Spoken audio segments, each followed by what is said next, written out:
There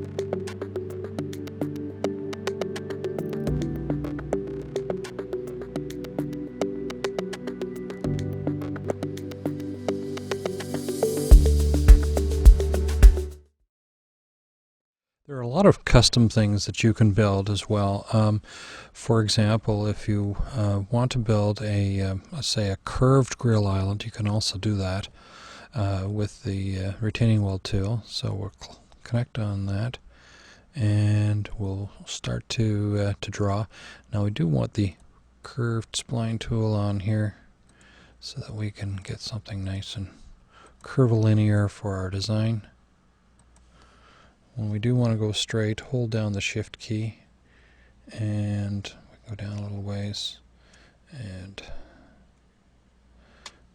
do want to go straight here. Use the straight button again. You'll be toggling a lot between those two, and you'll find that at some point it'll just become second nature to do the toggling.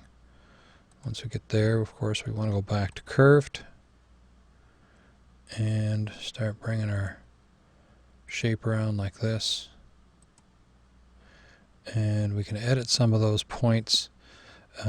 We want to curve those, and if there's anything here that we really don't like the shape of, we can again alter it a bit.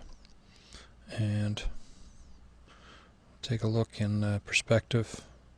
So this is how our grill island will look. Of course, we can change the height of. This is an interesting tool here too.